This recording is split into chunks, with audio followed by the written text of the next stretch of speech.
What does it take to make workshops work? And how can we facilitate collaboration that sticks and leads to results? My name is Miriam Happiness, and with the Workshops Work podcast, I'm on the mission to find the magic ingredients that make workshops work. Today with me on the show are Ian and Simon, and we dive deep into the world of immersive experiences and the future of learning and development. We explore how their unique approach builds authentic connections in teams by slowing down the pace and creating environments that allow people to truly show up as their real selves. And most importantly, we also explore how Ian and Simon and also myself, we lead by example by just showing a more authentic self of ourselves. So stay tuned. And by the way, if you don't have pen and paper at hand to take your own notes, scroll down to the show notes to download my free one-page summary. And now, lean back to be inspired. Hello, Ian. Hi, Simon. Welcome to the show. Hi. I am very excited to have you here today and to talk about L&D, the future of L&D, learning and development, and immersive experiences. And as we just touched upon in our pre-conversation, collaboration and co-facilitation between two potentially very different experts. And let me start with my general question to get the ball rolling. When did you start calling yourself a facilitator? And actually, do you? Ian, do you want to start? Yes, I'd love to.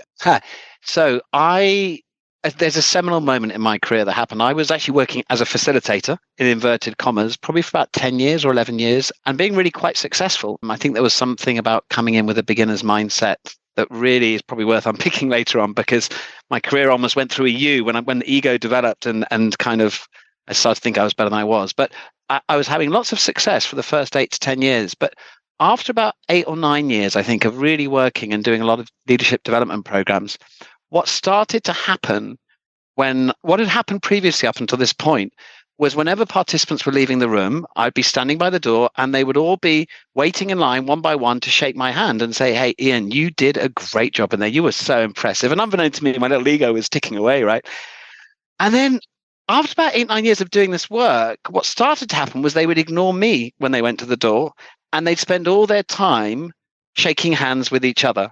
Beautiful. And at that point, someone turned around to me and said, "You know what? You've just become a facilitator." And I think for me, that was the beginning of a real journey to understand that facilitation is about working with emergence, not sort of mechanistic change. And it's about creating the conditions for others to do.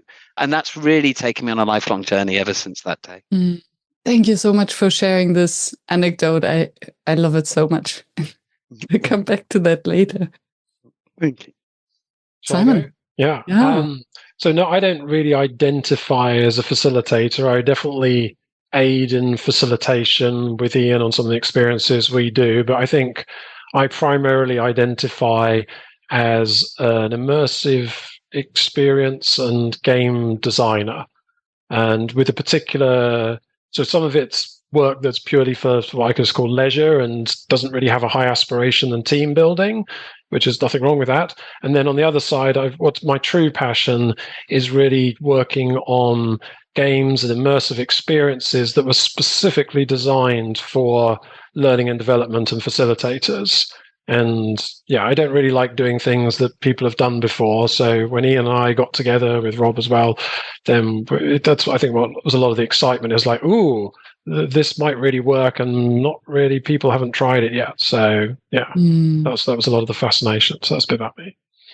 Great. And I would love to hear later maybe how then you work together as the experience designer. So someone who is specialized in the design and then someone specialized in the facilitation in the room. And before getting there, I cannot not jump on what you just shared of you enjoy doing things that haven't been done before. So something we share. Yes. And speaking about learning and development, what is there that hasn't been done before? And what is going wrong, or what are we getting wrong about the L&D space that I hear very often is just same old and maybe falling flat, not engaging the learners? Yeah, and maybe I'll take this one, I think. So I think the context to be able to answer that question is first we have to look at the context that we're living in. And I think it's been done to death. So if there are other facilitators here and I bring out the old VUCA word, volatility, uncertainty, complexity, and ambiguity, I think that word's been done to death and people are tired of hearing it. But the truth is, we're living through a change in society that is probably the biggest disruption to modern society that we've lived in the last 200 years, without a shadow of a doubt. And the rules of the business are changing, and with it, the rules of leadership. But what I observe is in this new world, and this is part of what, one of our strap lines is the future is here and now. Typically, the way we've seen leadership development and development working is a real emphasis on codified learning, classroom learning, and theoretical learning. But the fact of the matter is that in a volatile world that is complex, disruptive, and emergent, theoretical and codified learning only takes you so far. What really we need to be emphasizing much more is here and now learning about ourselves, about what's happening in the groups and the dynamics that we're part of, and actually really here and now learning about what's going on in the organization. And I think that for most companies that are set up in a mechanistic model, it's very hard to get to grips with that idea. And the disruption and the volatility, as you said, we've heard that for so long and so many times. Is it now a new disruption with AI coming in that basically there is no, or all the potential answers are on our fingertips anyway?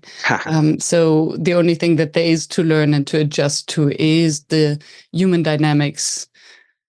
So it's interesting, isn't it? That, AI is such a huge focus at the moment in the OD space that I'm dealing with and with my HR clients. And of course, it has huge benefits. But I think for me, the belief I have around this environment we're living in is that just to take a step back for a minute, often when I talk to clients, and I believe this is, I say to me, how many organizations do you have? And they say, well, one, of course. But actually, the fact is we have two organizations every organization is a construct of two organizations that are interconnected, but really, really separate. And one of them is the formal organization, which is where we spend most of our time. It's the structure, it's the processes, it's the strategies, it's everything about the business that can be written down on paper. Mm-hmm. But underneath that, and a much more powerful part of the organization is what we call the informal organization. It's culture, it's the network of relationships, it's the patterns of behavior, the mindsets that we hold. And the fact of the matter is that in a volatile environment, disruptive change means you have to change the informal system as well as the formal. And the problem is AI can give you data on what's happening in the informal system, but it doesn't understand how to work with complex emergent systems. So what it's going to do is give you a lot of great focus on what you need to do on the formal side. So it's going to tell you, how should I change my processes? What can I do with my structures? You can say what's going on in the informal system. But then when you think about, well, how do I change my culture? How do I change that leader's behavior? Or how do I even get that team to work together, or those two teams to work together? That is where AI reaches its limits. And that is where I think we need a greater emphasis actually on human intuition, human awareness, and here and now learning back within our businesses to complement and to sit alongside AI. Thank you. This makes a lot of sense. Although I must say for a split second, I thought, isn't there then also a third part of the organization? So there's the informal and the formal part, but then within the formal part, there's also the content part and the support part.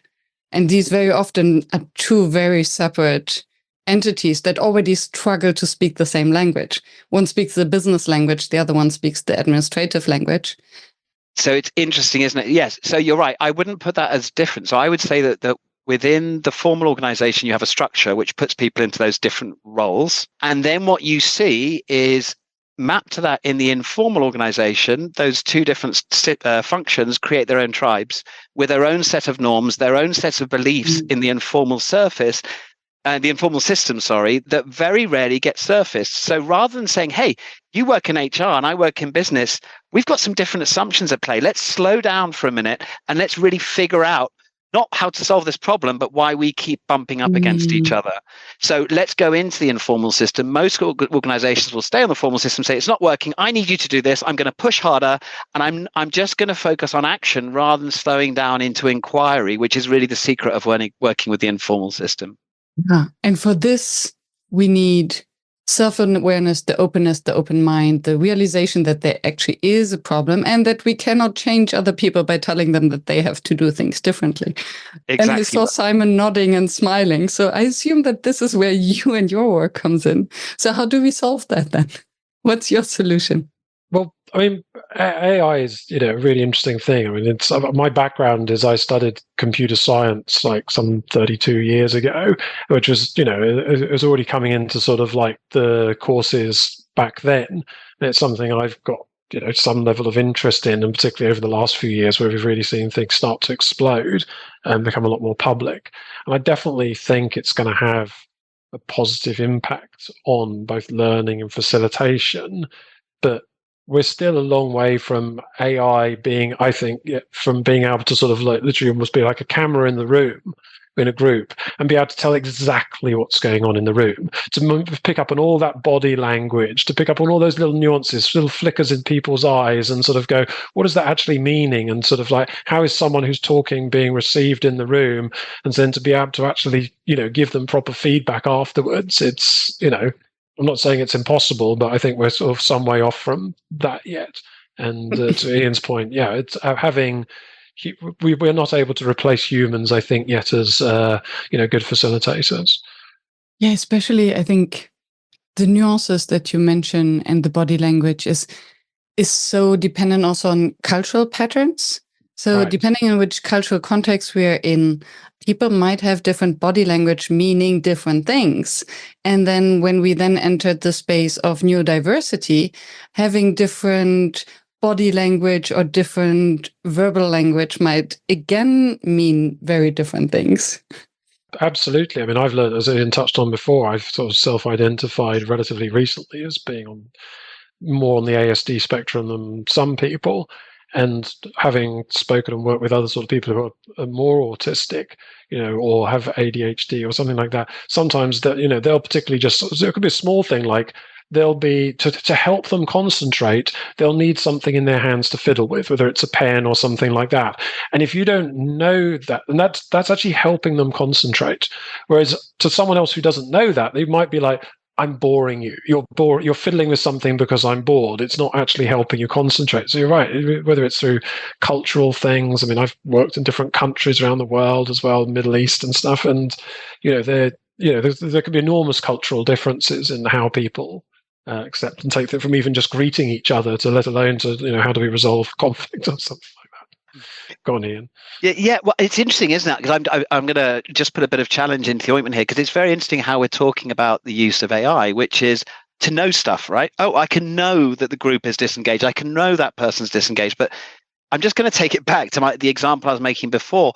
It's really interesting because we've been so driven into this mechanistic formal system mindset that we think, well, as long as I as the leader know what's going on in that group, that's all I need to know, right? What action do I need to take?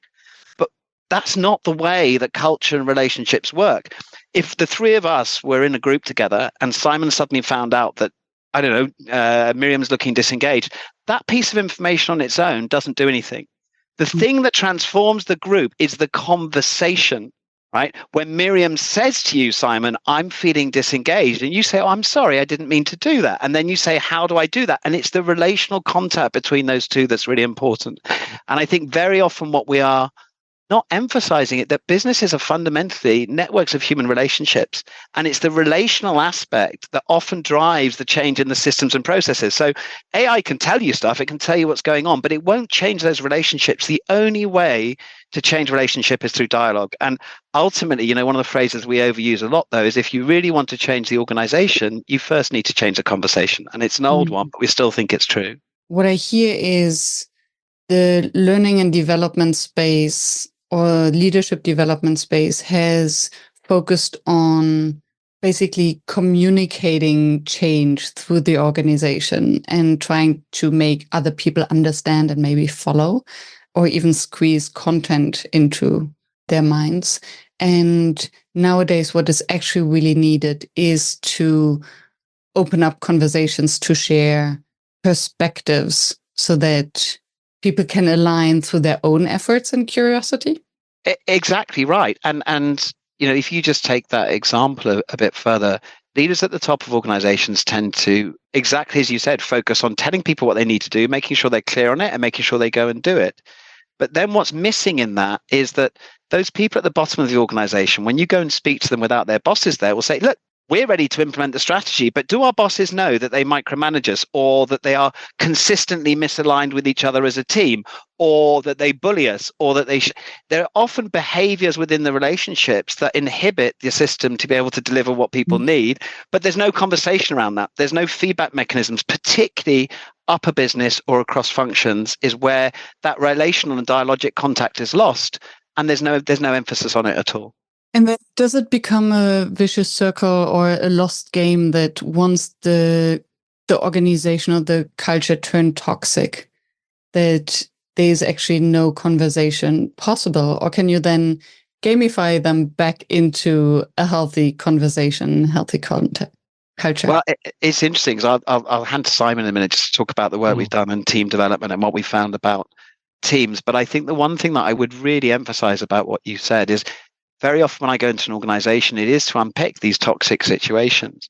And what I generally find is that where you don't have a culture of radical candor, where people are actually saying what they think to each other and confront, we have a rule in our business that if I say something to Simon about our third partner, Rob, he is then responsible for making sure that I close the loop with Rob. Because that kind of conversation where I don't speak to the person involved, but I speak to a few of my friends, spreads toxicity through the organization. So even if Simon's never met Rob, first time he meets him, he's going to go, oh, you're a bit like that, are you? And then over time, what happens is these conflicts normally happen across functions. So we have different objectives. We often have different personality types. But what happens over time is those positions become embedded and they become truths. And then you have to work a lot harder to unpick them. So it's not as if, oh, Miriam's like that. It's like, oh, God, marketing are like that. And they're so useless. And what becomes allowable within other functions is to badmouth those people as truth. So, and then they become almost held as truth, and they become a lot harder to unpick. And I guess that's where we've been doing a lot of our work with teams on the immersive side. So Simon, I don't know if you wanted to say a bit about kind of what we found about the work we do and how that really helps to unpick these stuck situations. Before Simon, you answer, I just want to make sure that sometimes when we listen to a podcast, we miss certain things because our brain wanders. And I think what you just shared about when you speak about the third person to Simon, then it's Simon's responsibility to report that. And I think it's beautiful if this becomes the norm. And if you have this radical transparency that this will happen, it basically formalizes the talking behind someone's back. Exactly. And reporting, and it's beautiful. So yeah, just to have this context and the spirit in mind when we now listen to Simon. Thank you. Right, to pick up on then some of what I think Ian was alluding to is that one of the things we've done in our what we call immersive development experiences, or IDEs, that's our kind of little acronym for what these things are. And one of the things we've done is, rather than necessarily just take one team and put them through a series of games, challenges, experiences across 1 or 2 days maybe, is to actually put multiple, or at least more than one team, doing the same thing in parallel. So we kind of, and often in the same space, it might be in a sort of conference room or something like that. So on one side of the hall, we've got, team A, and the other side, we've got team B. And sometimes we deliberately give them different colors. And we often have a score running through the experiences, and we say, like, the objective of the day is to score as many points as possible. And we've even got scores up in the A team in their red color and the B team in their blue color. But at no point have we ever said you need to score more than the other team. And so they naturally fall into exactly. So they naturally fall into this trap. So they might be doing something that we have run that's a bit like an escape room type game, with lots of it's a complex challenge, emergent things happening, needing to pivot and shift strategy. And, they're doing it side by side, like in one half of the room each, and, just getting on with that. And almost like never does someone go, well, let's just go and ask the other team how to solve this. And there's nothing stopping them. And in fact, going back to specifically what made me think of that, what Ian was saying, is one of the times I remember we did something in Germany a year or so ago, one of the teams actually did think of that. They were stuck on a particular puzzle and they were like, right, I'm going to go over and talk to the other team. And I watched what happened. And when that person went over to the other team, what happened was the other team were right in the middle of a discussion about something. So the person came over sort of really, gingerly and sort of went like, "Oh, can I ask something?" And they were like, "Oh, not right now." That person went back to the other team, their team, and they said, "Oh, how did you get on?" And he said, "Excuse my language here, but they told me to fuck off." That's what they literally said. And of course, I witnessed it. They hadn't said that. But now, of course, his whole team have gone, "Oh, that other team hate us. They told you to back off," and stuff like that, and now come back over. And that's exactly what Ian's talking about just emerged in an instant. And it wasn't even based on reality. They just asked for a moment, to sort of, because they were in the middle of something.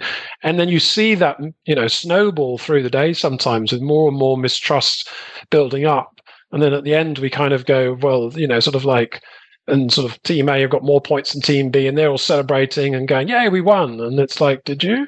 Yeah. And then there's that penny drop moment, and then of course it's the realization why we do this, because we really try to bake into these immersive learning experiences real world business problems like silo thinking, exactly what Ian's talking about, like, "Oh, the marketing team, they think this, or they're always tight with their money, or they don't trust us," and stuff like that, and people forgetting we're all just part of one organization and company. And it's fascinating seeing people fall into this, playing these games, letting themselves go and getting into it, and at the end going like, is this all a metaphor for our lives and our work? And we're like, maybe. Let's unpack that in the facilitation afterwards. And yeah, thanks, Simon. And that's a beautiful illustration of, I think, the power of those kind of immersive experiences is, before we come in and do the immersive experience, we'll often ask the groups to unpack about the culture in their organizations they work. And they'll be really good at pointing fingers about leaders, other teams. But the problems with the culture are always externalized to every person. It's not me. It's out there. It's out there. It's out there. And there's often not enough of a willingness to reflect personally on how do I co-create the culture. So then we take people through this experience where we don't tell them to compete. They could collaborate, but they don't, because that's human nature. Two teams, they choose to collaborate. We put little kind of Easter eggs all the way through where there's an opportunity for them to either collaborate and take half the money each, or they can try to compete and win it. And they're prisoner's dilemma and all stuff, and they screw each other a number of times. So by the time they get to the end of the day where they actually need to collaborate on something, within a day, these relationships have been damaged. And then when we make the point, and then when they make the links to their organizations, there's an opening in people. There's an opening where for the first time they're like, "Oh shit, we've done that here. We've just recreated the culture here. We've been blaming everyone else, saying it's not about us. It's in us." And what we find then is the capacity for really transformational dialogue opens up in that space. And that's where you can really do the work with people who are in the space where transformation can happen. I love that. And thank you for the example. And I can totally see this aha moment. And I was designing a session on how to have difficult conversations at work and discussed with a colleague, and then came to the realization that actually the most important point is to arrive at the acknowledgement that both parties have responsibility in the situation. And I think it's the same thing in our private life. We clash and have fights with our loved ones until both acknowledge, sorry. Yeah. Also did something wrong. It too. Yeah. Not all you. Yeah. And then to recreate the opportunity for this reflection so that people point with the fingers on themselves. Exactly right. Yeah. And still, I wonder what happens then. So I can see the transformation and the big aha in the moment, and then the debrief. And I can imagine that even, especially when there are two different teams doing that, that it's even stronger. And what happens on Monday? It's a really good point. So we talk a lot about the immersive experiences run as a kind of 1 or 2 day event, but all of the work we do is around leadership journeys or programs. And we'll often use an immersive development event to kick off an action learning program. So a virtual action learning program where people might be in groups of 4. This is if it wasn't a real team. I'll come back to a real team in a moment. But if it was an action learning group, we'd have 8 people go through 2 groups of 4, and then they would carry on learning and meeting virtually afterwards. And we find what is an action learning group? So action learning is a process. So we use it in all of our development, and it's the antithesis to, like, if you like, theoretical or codified learning. So codified learning is I'm your facilitator. I'm going to stand at the front, give you a model, tell you how great, here's the great model, go and apply it. But I'm the expert. Action learning is a peer coaching process where if the three of us were to form an action learning group, once a week, you might bring an issue and Simon would coach you, and I would then provide feedback to Simon on his coaching, and we'd rotate. Okay, great. And they're really instrumental for turning theoretical learning, crossing what we call the learning doing gap. So many people have this knowledge in their heads, they don't translate into behavior. Action learning is our preferred framework for doing that. And air quotes, forcing everyone into the humility of sharing a challenge and then communicating or supporting each other as a team instead of competitors. Yeah, absolutely right. And I will come back to the point about real teams in a minute, but just on this is, and the reason we think that's so fundamental is obviously self-awareness is one of the key skills for transformational leadership. But then the second one is the ability to, the capacity for inquiry, for deep inquiry, and to ask really powerful questions. Most leaders are out of practice at that. So we're building these fundamental skills, both in training programs, be it action learning and theoretical learning, or with real teams. So not forgetting that point and how we do it. The immersive development experiences that we create are normally the first day of a 3-day or a 4-day transformation conference. So, which is where the real work will happen. So I'm just flying out to Singapore to do an event for a client next week, where the main part is a 3-day business conference, participative working on initiative 1, initiative 2, and checking in on that. But what we've found is that the success of those programs, those conferences, those 3-year conferences, is transformed by 10x when you do something immersive up front. Before we start working on the business, let's connect outside of that as people. Let's establish a culture of feedback, and let's foster some tighter connection amongst the people in this group. And then, of course, you move more into the traditional stuff, and so that's more about how it gets back into the Monday, if you like. And then basically you're creating a support structure for the leaders who went through the training so that on Monday they can actually apply or try to apply what they learned and have their support group to discuss whenever it failed, or to keep them accountable to actually do that. Exactly right. Exactly. If I can just add to that, I mean, to me, it's like having, as well as designed, watch these experiences. It's such an important part of this is making people feel like they're in a psychologically safe space. I spent the first part of my main career on the other side. I was in corporates watching all these problems emerge. So I've been at the sharp end of it on the other side quite a lot. And people just don't. I've worked in a lot of different companies over a long time. It was so rare to just have like authentic, open conversations about what's actually really going on in the relationships, the work, and not that. So creating what is a psychologically safe space for people in these experiences where we kind of deliberately set them up to sort of be provocative, stressful, challenging. It's not supposed to be easy, that people's reactive tendencies start to emerge. And we're like, that's fine. And we get them into their groups afterwards, giving, not us telling them so much about what's going on, but them learning this sort of circle of like giving them feedback giving feedback on each other, taking a turn in, the hot seat, right? What did you think of me as a leader in that last experience, Miriam, Ian, and stuff like that? What would you recommend I do differently next time? And then when it's your turn in the next experience, Miriam, get really used to that being a safe and essential thing for us to really learn about ourselves. When I hear you speaking about the immersive experiences, I keep on wondering, what does it actually mean, immersive experience? Because I can think of a live action role play where everyone wears their... and I can think of a virtual experience, or I can think of... so where does it start and where does it end? Because I can also imagine that immersive experiences is kind of used as a buzzword.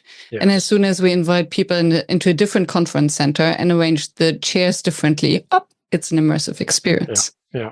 Well, perhaps if I lead on that one. So, you're absolutely right about immersive being an overused buzzword. I mean, going in a swimming pool is an immersive experience, right? But that's not what we talk about, sort of like in our context here. So it could be all sorts of things. A lot of it's about games and things where people, we put people into very much a play environment because we know that people learn more like animals in a play environment. And that's absolutely fine. But it could be a game, it could be a virtual reality game, it could be all sorts of different types of games or challenges. We've really tried to bring in a lot of things from other industries that have been there for a while that are just, frankly, learning and development's generally boring. Most of it's still classroom and theoretical, as Ian was saying. It's like very rarely fun, real fun. And we've taken things from other industries like, from technology, video games, virtual realities, escape rooms, immersive theatre, and which are all sort of booming sort of things, and gone, what happens if we bring those things in intentionally and design something in learning and development that is still fun, but it's not fun first. In the leisure market, all of these things, it's fun is the most important thing, and it's right. If I go to an escape room, it should be fun. If I do a video game, it should be fun. And fun's enormously important, but it's not the most important thing in what we design. And I think that, if I sum up what to me, why do we make something immersive?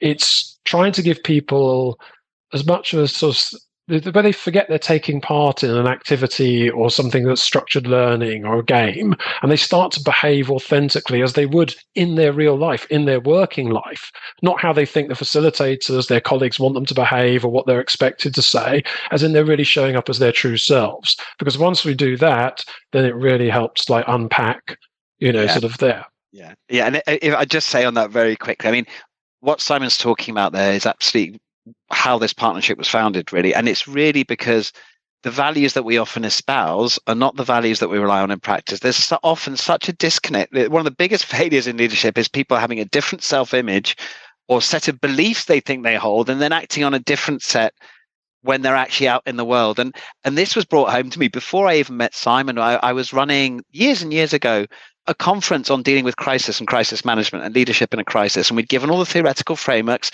and I'd asked people, how do you see yourself in a crisis? And there was this one guy there who was like, oh, I'm very good in a crisis, very macho voice, very male, presented as very masculine, very tough. I'm very good in a crisis, very crisis. And this one time, a mouse appeared in the conference room and ran out, and he shrieked out of everybody in the audience and jumped on the chair, literally just straight afterwards. And it was such a message to me where I thought, what am I doing here? Why am I spending my time just listening to people's self-assessment that might be really, really wrong? Is there not a way of putting people into situations where their true uninhibited self shows up so they can really see how they are, not how they think they are? Yeah.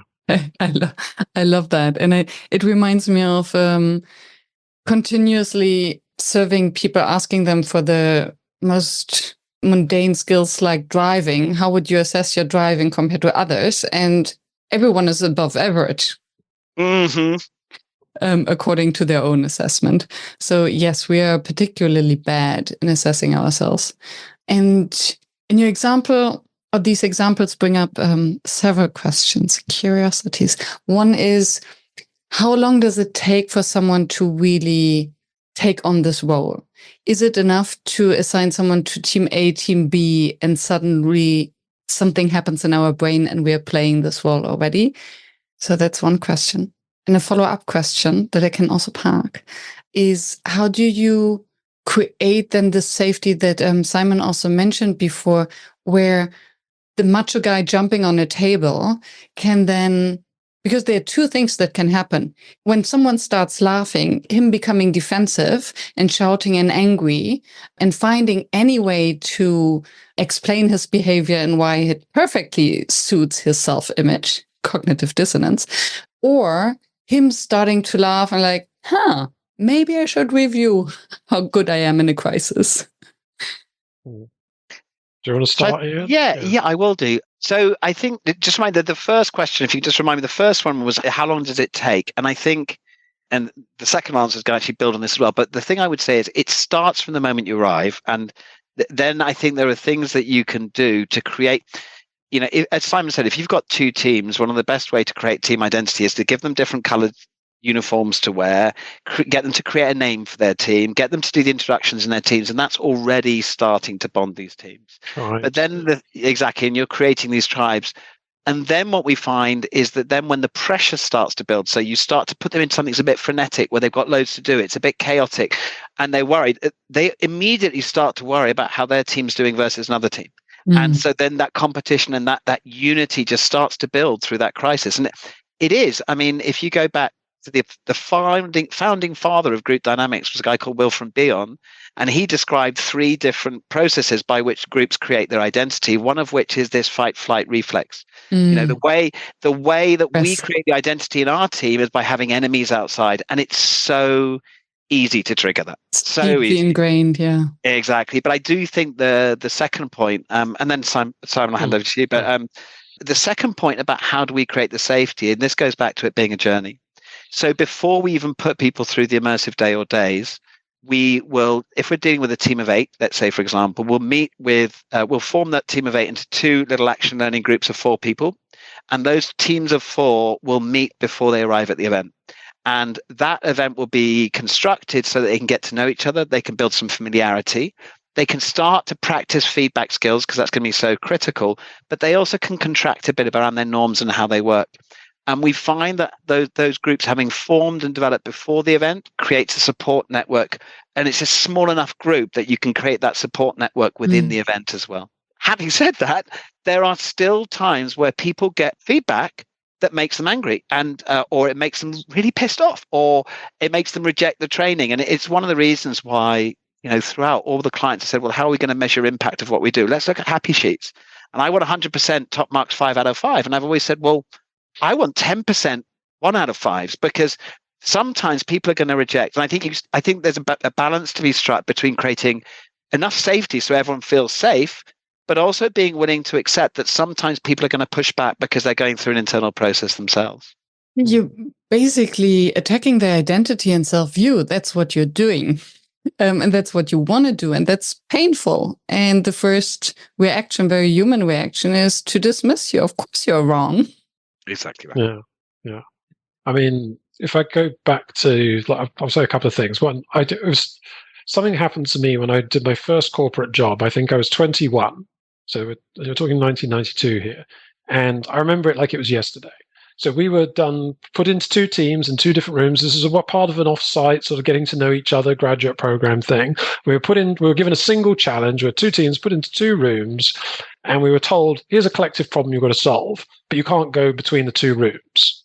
And there's a telephone in each room, and you can talk to the other people. And of course, they've got some information that you need and vice versa.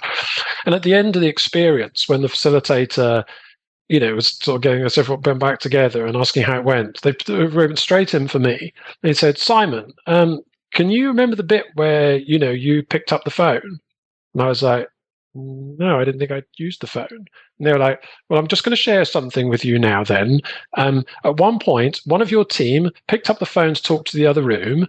You grabbed it out of their hand and slammed it back down in the receiver and went, no, don't do that. It'll give them an advantage. I completely misread the essay question. I'd fallen into that trap straight away. And I was just like, oh, wow, I didn't even know I'd done that. Like, that's how bad it was. But for whatever reason, luckily, but whether it's because it did feel like a psychologically safe space, I immediately just went, oh, right, that's really useful information. And by the end of the second day, they said, actually, you've probably had the biggest transformation here because you really took what we were saying, and now you've really stepped back and are encouraging other people to sort of there rather than just come in and do that dominating sort of thing. So that was, a really interesting thing for me. That's, I remember it like it was yesterday. But going back to this point of how do we make, particularly what happens initially, we don't throw people right into the worst of it straight away. There's all the preparation that happens before the event, as Ian was talking about the groups, but we still do sort of like a gentle icebreaker with some sort of basic learnings. And if we're putting them into a really complex multi-hour challenge, the first parts of it, we learn from things like video games and stuff like that, where the first parts, the onboarding, we don't sort of say up front, here's all the rules, and you now spend half an hour understanding how to play the game. We get them straight into the game, but the rules emerge as they're playing it. And it's nice, simple tasks. They're like, oh, right, I understand how to use the computer, or what I need to do if I've done A, then I do B afterwards. And it just becomes familiar. And then we let the floodgates open and, sort of like in chaos ensues and they become overwhelmed and all the reactive tendencies happen and stuff like that. And but initially we make it quite a safe space for them in that way, just so that it's not too threatening, particularly if it's like a complex game with lots of moving parts. Basically, and that reminds me of a conversation I had with Colleen Panier, who is a video game designer. So we spoke about what we can learn in facilitation, but video game design.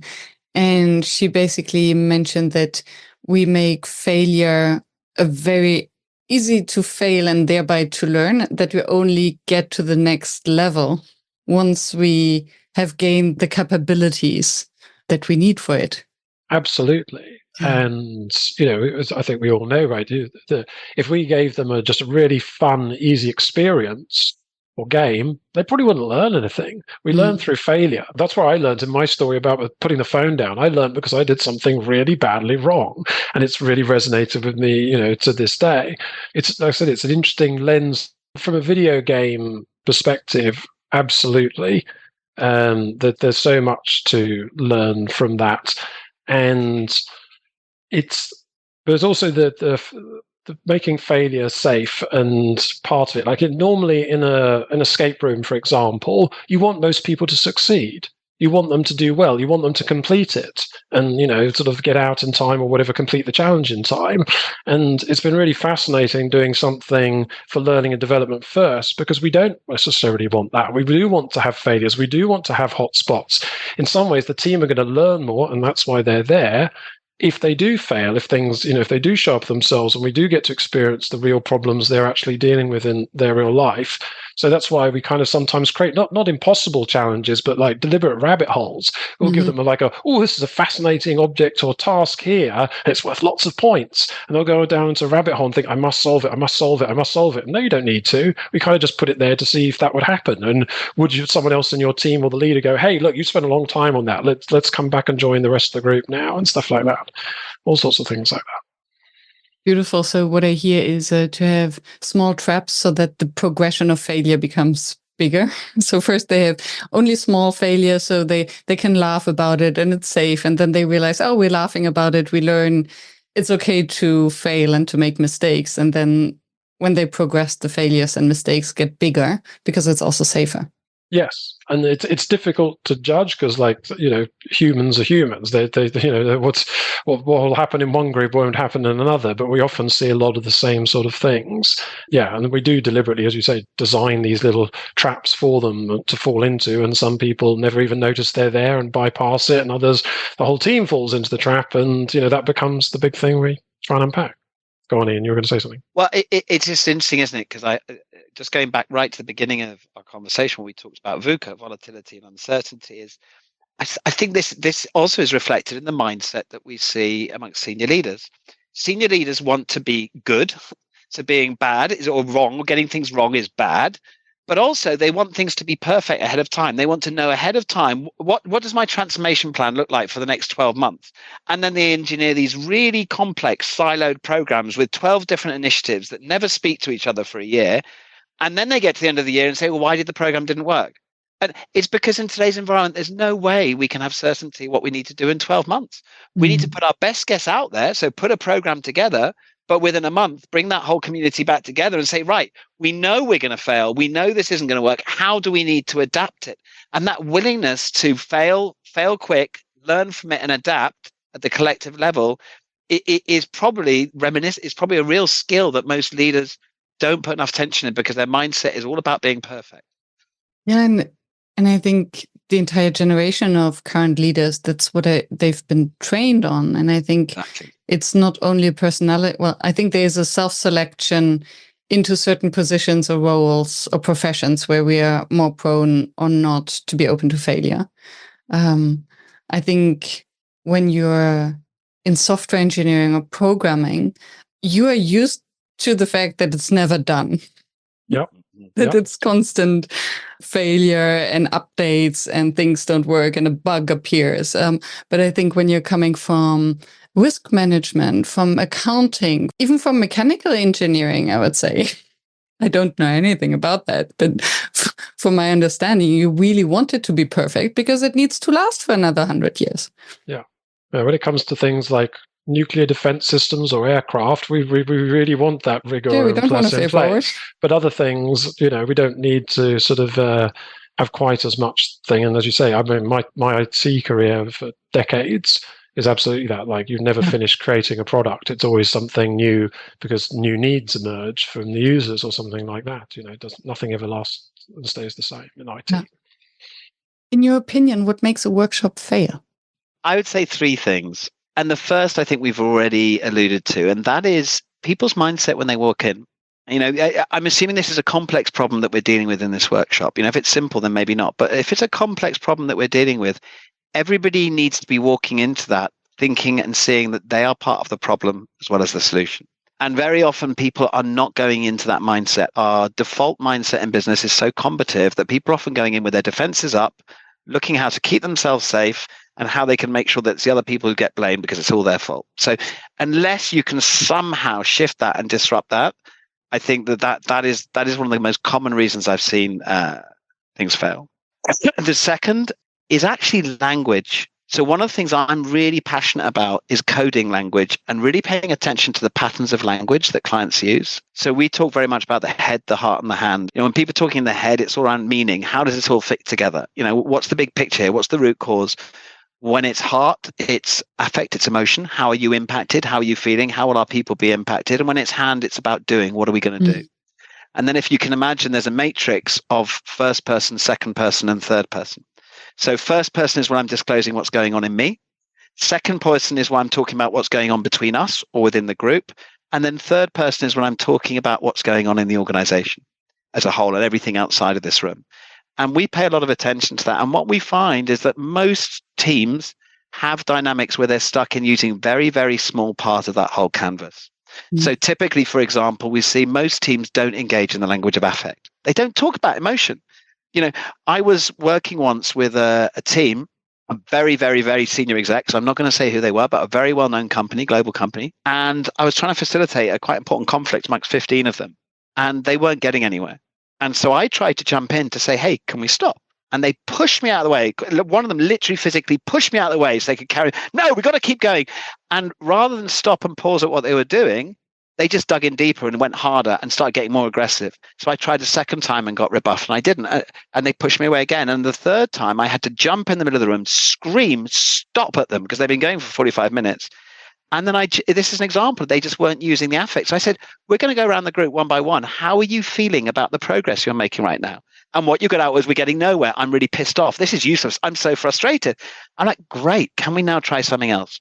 So I think shifting the patterns of language that teams use into these areas they don't deploy often is the big contributor to the solution. And then the third thing for me, unfortunately, it does come back to this, is it comes back to the leader.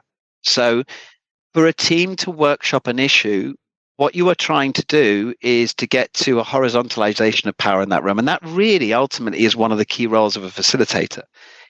We may be a team who's in a workshop and you might be my boss, Miriam, but while you're here, you want to be down on the same level so I can tell you all the things that I don't normally tell you. And believe me, there's a lot because we interview teams before we speak to them. There's always stuff the leader doesn't know.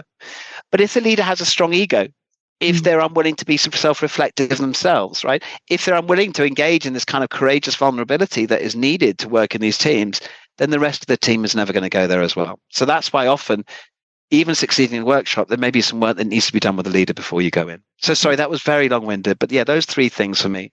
So it's capacity for self-reflection, language and the patterns of language we use or don't use, and then the leader and their ability to horizontalize power. Yeah, very important points. Thank you. I think the only thing I'd piggyback on there, which we touched on a bit before, it's only working with Ian that I've realized just how much of an art form this is this ability in a heated thing to be able to come in and give some radical candor and actually just step in and just not let it take over the whole thing and just say, hey, look, sorry, you were just being a bit too much. Or actually, I'd like to hear from Steve over here now and stuff like that. You haven't spoken and stuff like that. Being able to sort of actually in the moment do that in a way that isn't threatening to the group is a real skill of being able to do that. So being able to have that in the moment radical candor and just say, hey, can we talk about what's just happening in the room and then get back to the problem we were discussing? And not let it consume and also not let someone feel, oh, I've just got shamed in front of the group. It's really hard to do, but when it works, it's amazingly powerful. Yeah. And what I hear is the courage to lead by the facilitator. And I think that's something that we rarely talk about, like Ian sharing that jumping in the middle, trying a third time and then screaming, or having this radical candor, as you just mentioned, Simon, is requires courage. by the facilitator to actually step up and say, okay, I will take on the lead and point out what's not working here. Yes, although I think there's some caveats with that, or there's a health warning that goes with that. And I guess just talking from my own personal experience, I mean, if I like my career's gone in 3 different phases. The first, I was really new to facilitation, and honestly, I was incredibly successful in those first years because of my open curiosity, which, by the way, I think you role model so beautifully, Miriam. But I was really curious. I didn't think I knew everything. I was open to learning. So when I made an observation, it was without judgment and without attachment. In the second phase of my career, I became really unhappy. And actually, my ego started to grow. I thought, now I say I can be a good facilitator when I'm in the right state. In those days, I used to say I am a good facilitator. And I felt I knew what groups wanted. And so I would be confronting them, but I'd be confronting them from this place of ego, from this place of I know best. And in this last phase of my life, I mean, I should add that what's helped me in this last phase was some personal difficulties meant I started doing 10-day silent meditation retreats. Vipassana.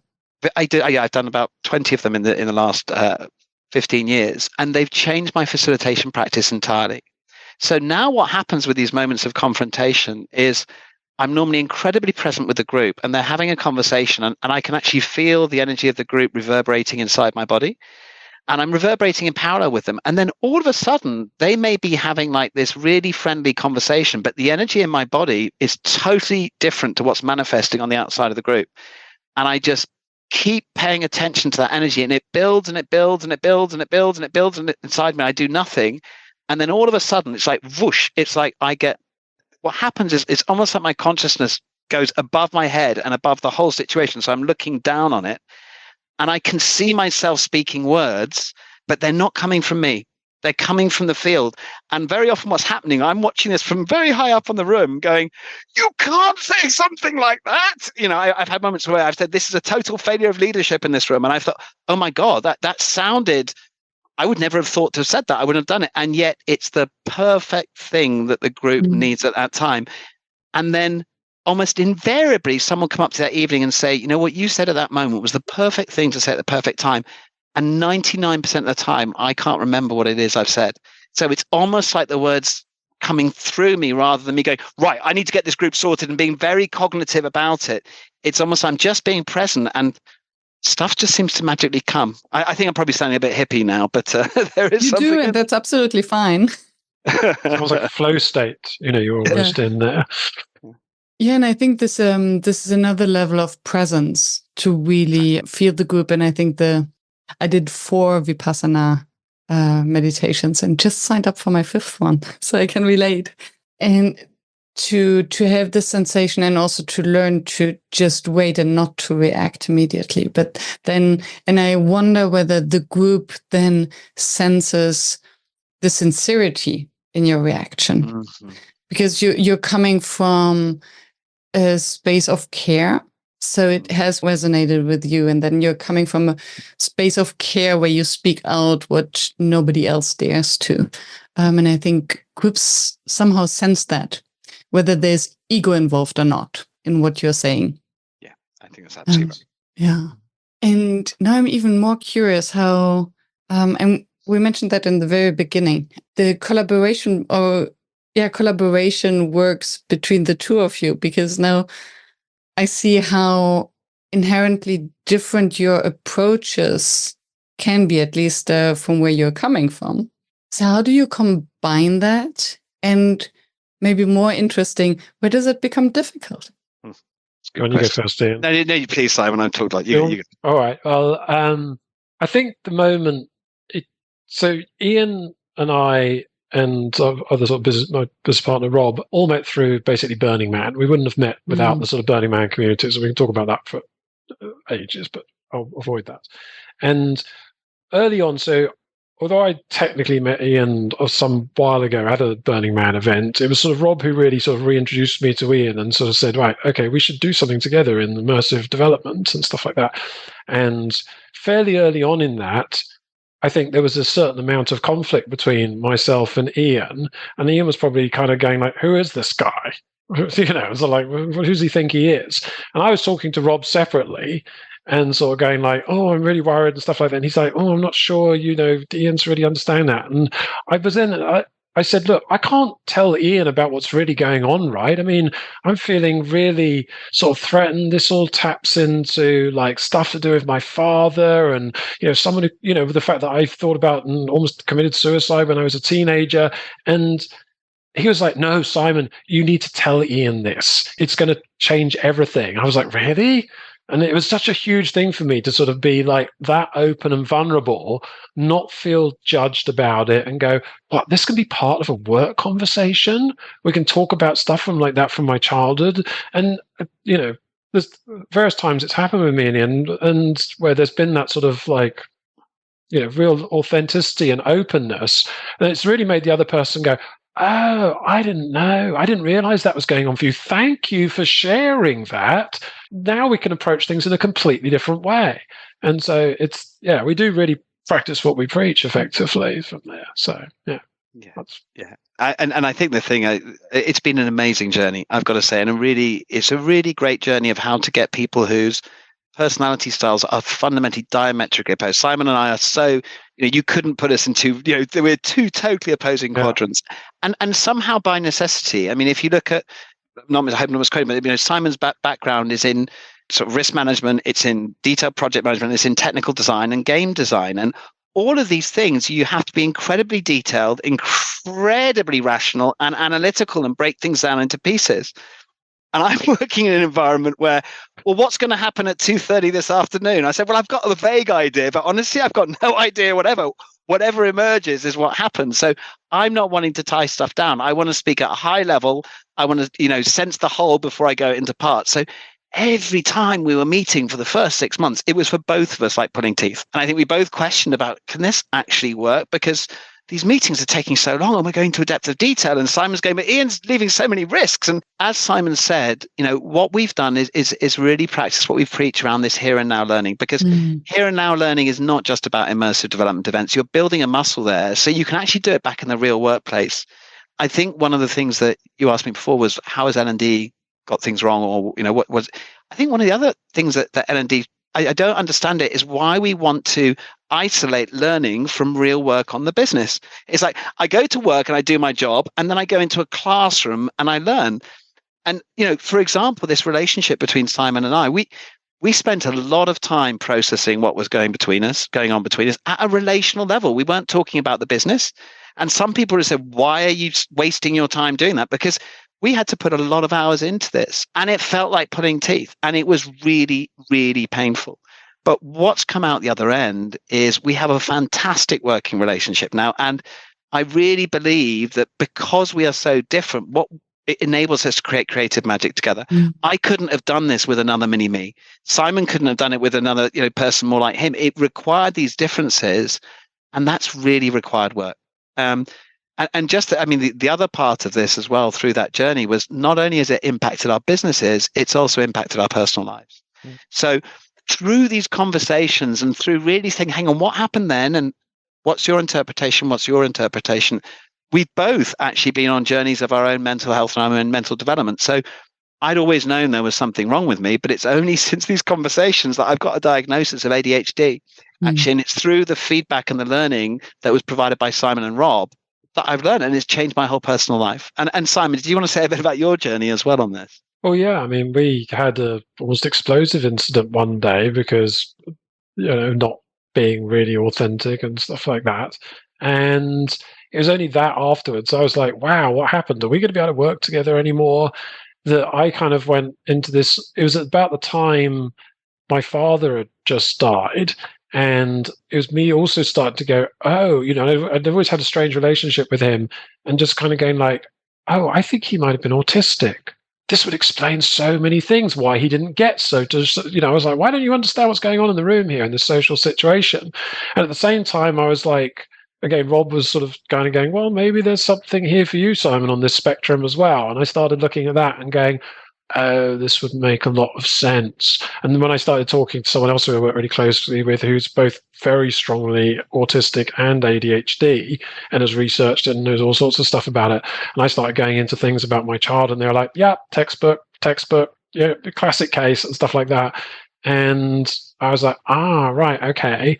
And there's definitely, as people often say that there's superpower elements to all these, there can be to these things, but a lot of it's just about understanding things in yourself, about what works for you, but also, in other people who have neurodivergent things, and kind of going, right, oh, okay, you hate to do this, right? You hate doing this kind of thing. Right, okay, well, we'll just do it differently. Now I know we'll do something differently. So yeah, it's definitely been a game changer, because again, it's stuff, as Ian said, it's so I tried to always go like, I knew there was something wrong with me, but like there was always something in the back of my head where I was like, I didn't fit in, or I didn't understand what was going on.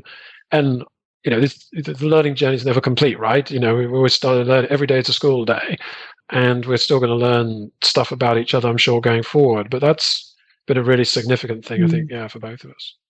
Thank you for sharing that. And I think, as you said, it's to show that you're walking the talk.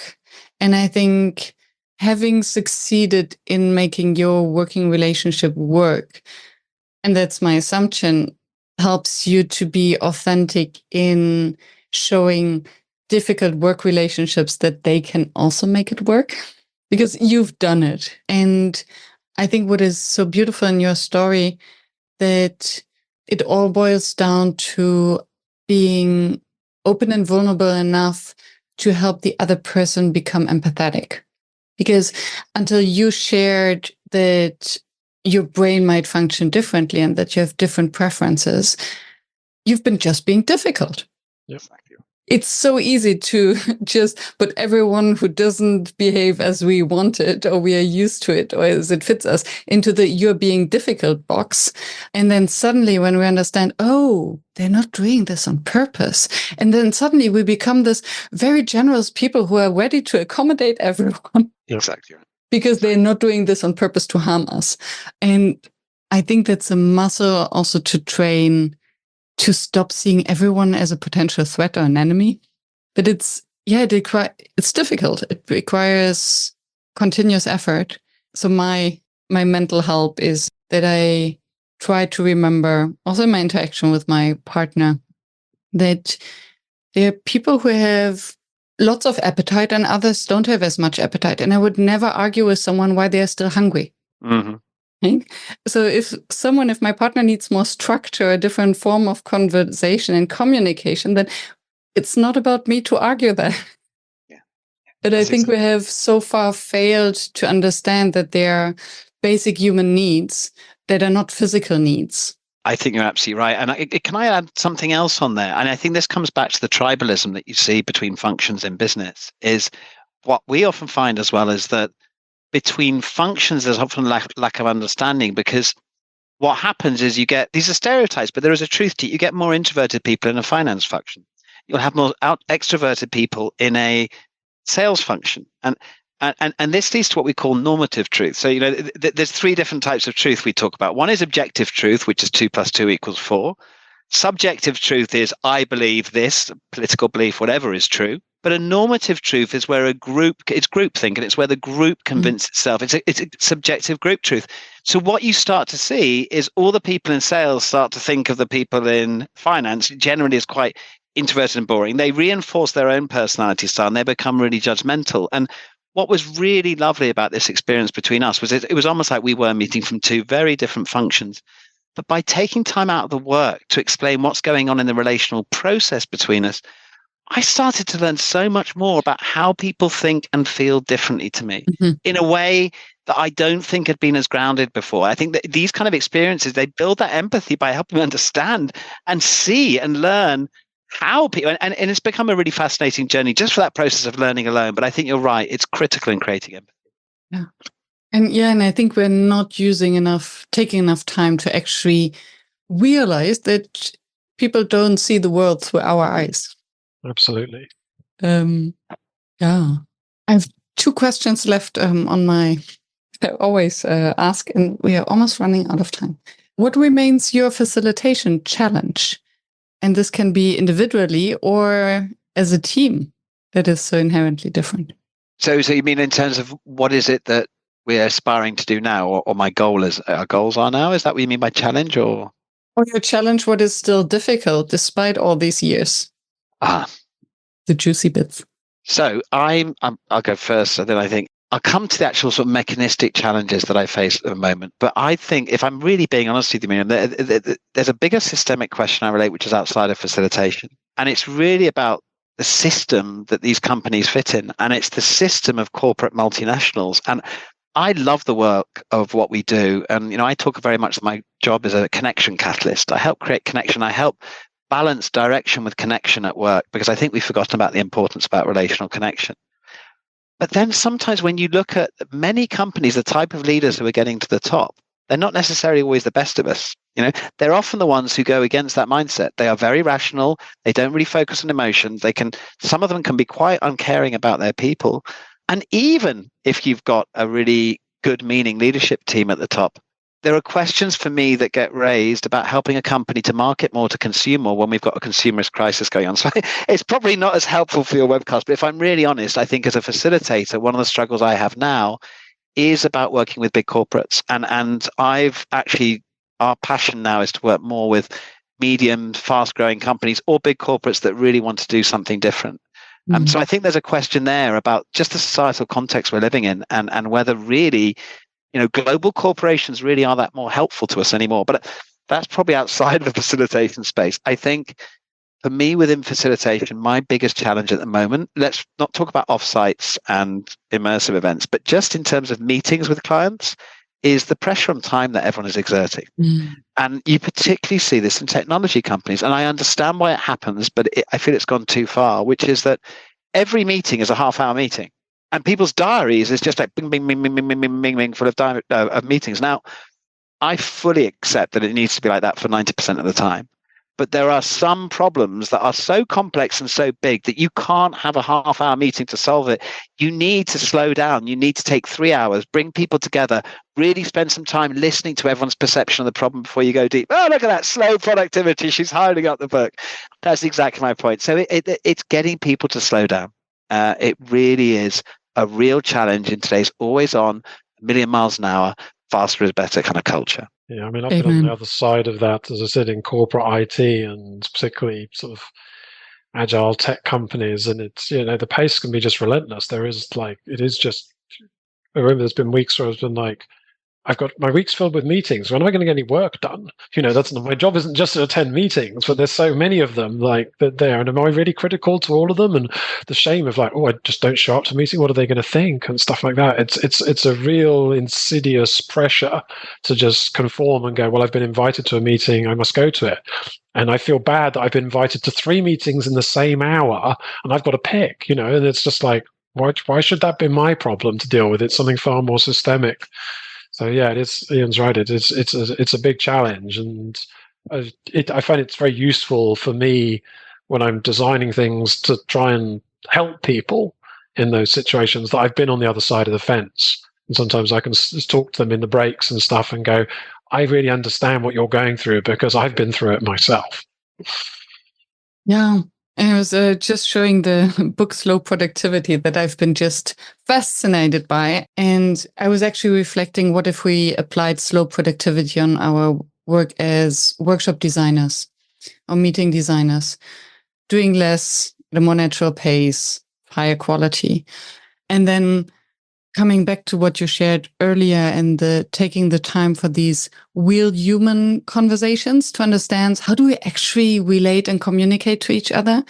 And if we're not slowing down to have these conversations, then every of these half-hour meetings that you just referred to will become a progression of the pressure cooker and just, increasing the potential conflict because of misunderstanding, misalignment. Yeah, I mean, that resonates really, really strongly. I guess what I wanted to do is probably wrong to open this up at the end of a webcast, but I don't think the challenge is as easy as we just need to do something differently. I think there is actually, I hesitate to say this, but I will say this provocatively. I think there's a sickness in the human condition. And I think the sickness is thought, it's thinking. Thinking is hugely beneficial to us, and it's given all the technology that we want. But if you imagine 50 to 100,000 years ago, when Homo sapiens first emerged, and we had our first thought and we first learnt language, that thought we would have had one thought an hour, like run, hide, have sex. But the rest of the time, that voice was silent, and we were in a flow state in our embodied awareness, not in our thoughts, happy and therefore in flow. So we didn't need to look for cigarettes. We didn't need to look for drugs. We didn't need to look for sex to get into this flow state because we were in flow. But we're only having like 1 or 2 thoughts an hour. Since that time, 50,000 years ago, I bet if you could measure how many thoughts on average go through a person's head, it's just going up perpendicularly like this, and it's going up exponentially.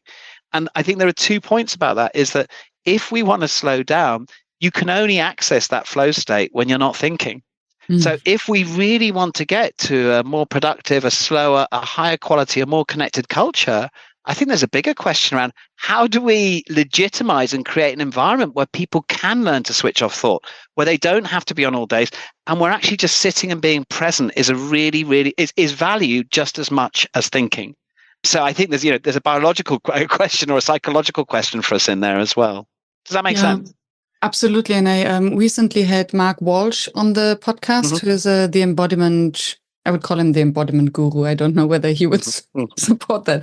But it's exactly that. So when did we lose the connection to our body? And that's what you described earlier in the room, where you sense that something is to happen. But in order to sense that, we need to listen to our body. And with all the thoughts, we lost it. And that was my realization. My last Vipassana was just before the pandemic.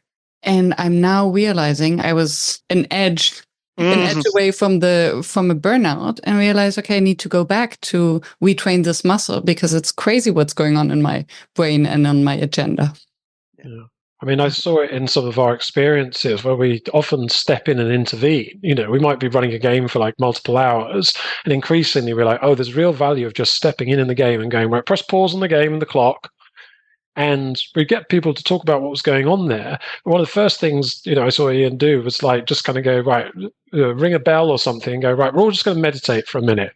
And I was like, what is this weird woo-woo stuff you're bringing into this game and stuff like that?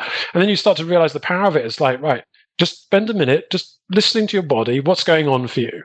Just pause. You were in such it was a high pressured game. The clock's kicking down. There's always components moving around and stuff like that. Just pause. Listen to what's going on for you, because you're not doing that. And it's really important to the success of what you're trying to do. And then after a minute of just everyone just not speaking and thinking, just standing in a circle, right, let's quickly go around the room, one at a time, just a couple of words. What are you feeling? What are you feeling? And just get a sense of what's happening in the room. And now, right, let's talk. Now we've got that. Let's talk about what do we do about it, and how do we apply that to when we throw you back into the experience. And it's really interesting. Yeah, the power to snap an entire group out. Yeah, because they're not used to it. Beautiful. Final question. What is it that you would have wished you had known before when you just got started? Oh, wow. Do you want to go first, Dan? No, please, Simon. I was saying that because I was like, what do I wish I'd known before I started? I think it's, just having been through a corporate career of multiple decades, it's just that these things are possible, because I had so little exposure to pausing, authentic conversations, not just let's do the work and be as efficient and process driven as possible. In an IT career, there's just so much of that. And just to even understand that, like, not only is it possible, it's desirable.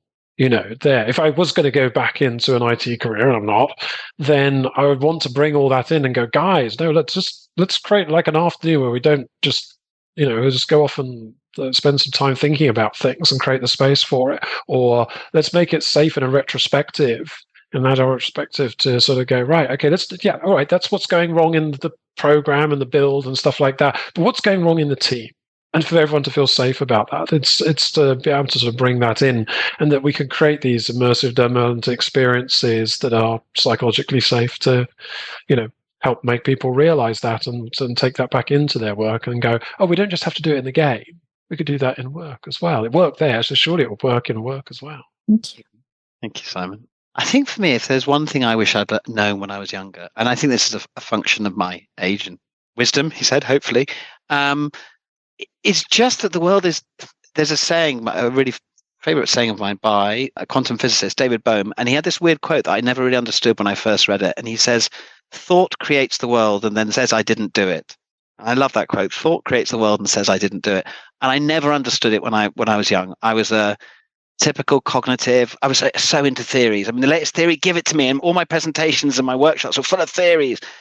And because I thought that was where the world was, I thought I was my thoughts. I thought I was thinking things. There's a whole world underneath that. There's a whole world beneath thinking, beneath the cognitive, beneath the verbal. And when we slow down, when we pause our thinking to really focus on that, it unfolds into, well, it can take you on a journey to a most wonderful place and create so much more happiness in your life. So I think if I'd have known that earlier, I probably would have embarked on this path much sooner and potentially been a bit further along by now, but no regrets. No regrets at all. Thank you so much, Simon and Ian. It's been a delight. Same. Thank you. It's been really great conversation with you. Yeah. Lovely to meet you. Yeah. Thank you. And if the audience wants to find you, connect you, we'll put the links in the show notes. If there's one way where you would like to send them, where would that be? Oh, just the websites, I think. Yeah, I think just put our 2 website addresses up. That would be great. Perfect. I will do that. Thank you so much. Thank you. Thanks. Thank you for staying tuned and for listening until the very end.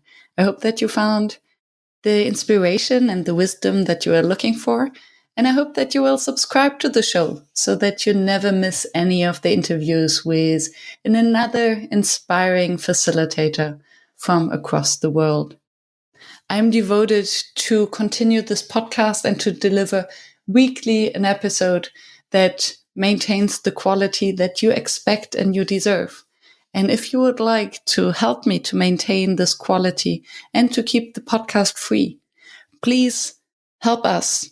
Visit workshops.work/support to make a small donation to keep the podcast free.